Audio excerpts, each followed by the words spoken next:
Assalamualaikum warahmatullahi wabarakatuh, Ustaz. Waalaikumsalam warahmatullahi wabarakatuh.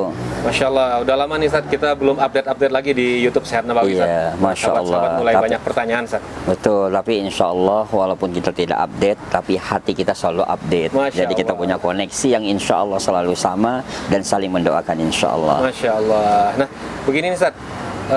Mungkin dari efek dari banyak permasalahan, banyak bencana, banyak berita-berita kurang baik yang sering diterima di media sekarang ini, Ustaz, banyak sahabat-sahabat kita yang mengalami keluhan asam lambung lagi, Ustaz. Iya. Nah, beberapa keluhan itu salah satunya adalah mudah pusing, sakit kepala, dan sakit persendian. Ya. Apakah benar, Ustaz, keluhan-keluhan ini membuktikan ada masalah pada lambung, Ustaz? Ya, kalau kita lihat bahwa jalur dari lambung itu, ya, lambung itu menguasai keseluruhan. Maka Rasulullah SAW mengatakan bahwa dapurmu adalah lambungmu. Yang apa yang kamu makan menentukan kesehatan kamu. Nah, jadi kalau dapurnya rusak, maka semuanya yang ada dalam tubuh kita akan rusak.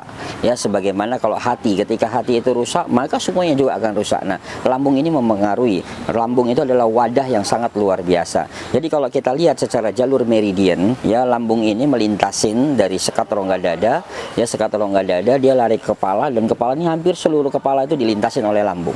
Nah, dari situ dia ngelilingin sekitar telinga kita, ya, lari lagi ke dada dan menelusurin ke kaki kita.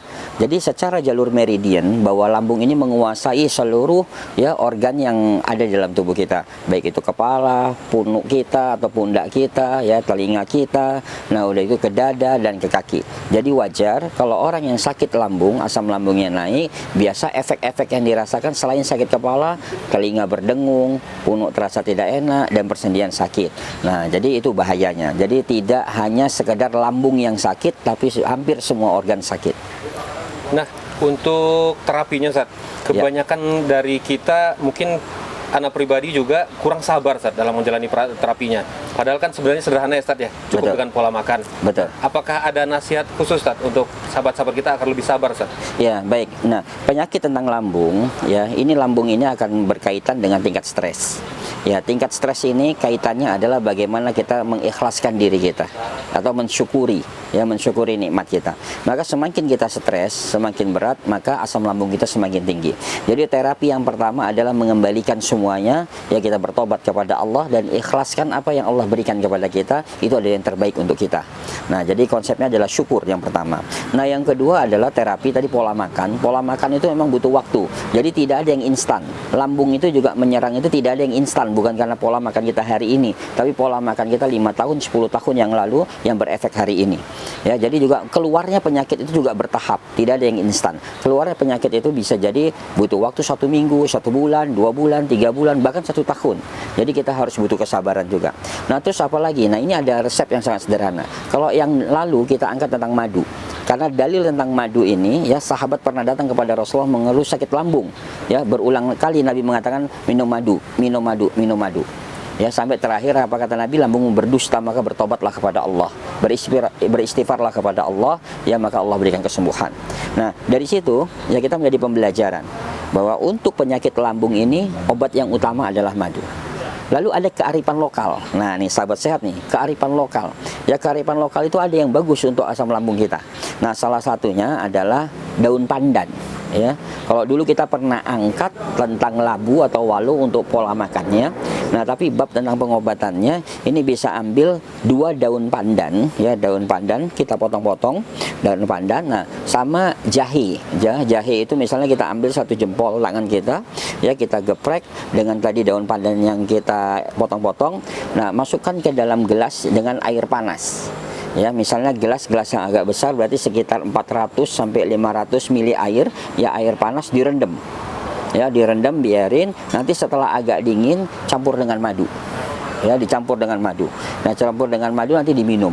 Nah, sehari 2 kali diminum.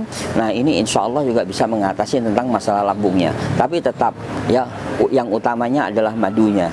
Ya, tadi kearifan lokal itu dia bisa mengatasi, ya, keasaman pada lambung. Itu insya Allah. Masya Allah, berarti ada resep baru lagi nih, Ustaz, ya? Ya, insya Allah selalu ada resep baru untuk kita. Dan itu pasti ya, setiap resep ini bisa jadi sama si A, si B itu beda-beda, maka kita bisa buka semua resep. Jadi jamaah atau sahabat sehat silahkan memilih resep mana yang tepat untuk kita, dan kita bisa berbagi kepada yang lain insya Allah. Masya Allah. Nah, dari berbagai macam resep-resep yang beredar Ustaz, kadang-kadang kan kita kurang sabar sehingga mencampur-campur semua resep, mencampur semua jenis terapi. Nah, ini bagaimana efeknya pada tubuh Ustaz? Iya, kalau kita mencampur, yang jadi masalah adalah kita tidak memahami tentang karakter dari herbal-herbal yang kita konsumsi. Contoh, ada sebagian ya menyerang lambung itu ya dengan rendaman jahe yang terlalu lama atau dosis jahe yang terlalu banyak. Sedangkan jahe itu hanya sedikit sekali untuk lambung. Dia mengatasi mual segala, tapi dosisnya sedikit. Ya, tapi ada yang banyak dibikin infus water segala macam. Ini pasti akan mual.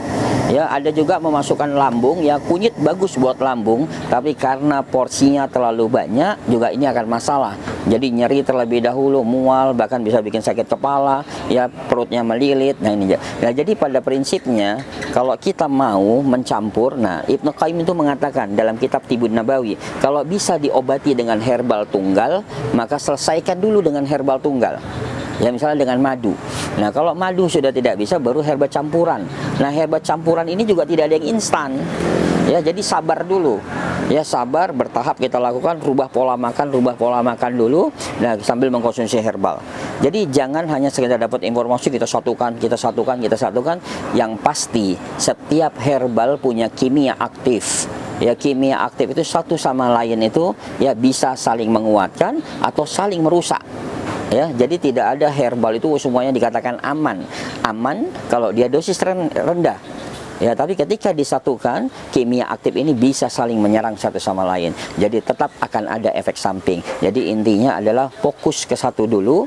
Ya, kita lihat perkembangannya 1 bulan, 2 bulan, baru kita coba kombinasi dengannya. Dan yang pasti harus datang bertanya kepada orang yang ahli. Insya Allah ada solusi.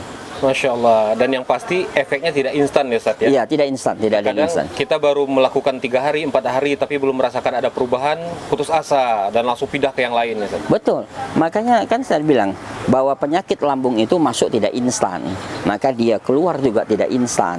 Ya, makanya saya selalu katakan, setan itu istiqomah untuk masuk dalam tubuh kita.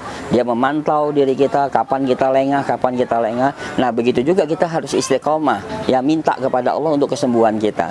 Jadi jangan putus asa. Semakin kita istiqomah, maka semakin terbuka pintu langit, dan disitulah Allah beri kunci kesembuhan untuk kita.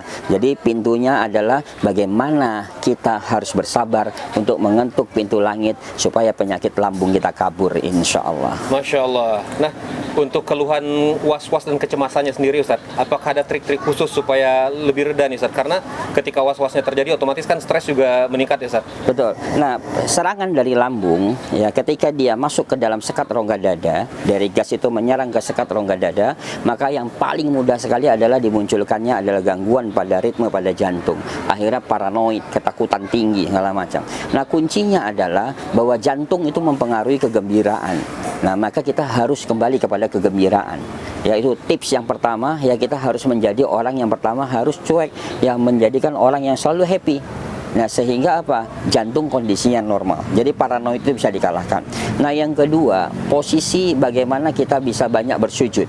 Nah, bisa dalam sholat 5 waktu kita, ditambah sholat sunnah kita. Nah, mungkin kalau untuk anak-anak 5 waktu cukup. Tapi kalau untuk orang dewasa, karena permasalahannya semakin banyak, dia harus tambah suplemen tambahan. Berarti harus menambah dengan beberapa sholat sunnah. Nah, artinya banyak bersujud. Nah, banyak bersujud ini juga bisa mengembalikan posisi asam lambung yang ada di pundaknya, yang ada di kepalanya, yang ada di sekitar telinganya, kembali kepada organ aslinya. Jadi posisi sujud, ya itu yang harus kita lakukan. Dan yang berikutnya adalah tadi pola makan yang harus tetap kita jaga. Jadi malam tetap menggunakan oatmeal atau labu atau walu yang bisa kita makan. Jadi jangan makan berat di malam hari untuk orang yang punya asam lambung atau penyakit lambung yang sudah menahun. Masya Allah. Mungkin berikutnya kita bisa siapkan beberapa menu makan malam kali ya Ustaz ya? Ya. Sifatnya dingin, Baik. lambung ya Ustaz ya? Baik, insya Allah nanti kita akan buatkan beberapa tips tentang makan malam yang aman buat lambung atau pengobatan untuk lambungnya. Jadi tidak usah sulit-sulit lagi, tidak usah capek nanti browsing segala macam. Insya Allah sahabat sehat, kita dari Sehat Nabawi insya Allah memberikan solusi yang terbaik untuk kita. Semoga bermanfaat. Masya Allah. Mudah-mudahan menjadi inspirasi bagi sahabat-sahabat kita yang sedang dilanda penyakit ya Ustaz. Amin Amin insyaallah. Amin. Terima kasih banyak Ustaz atas Ya, tips dan ilmu sama-sama, yang dibagikan insyaallah. hari ini. Jazakallahu khair Ustaz. Wa yakum. Assalamualaikum warahmatullahi wabarakatuh. Waalaikumsalam warahmatullahi wabarakatuh.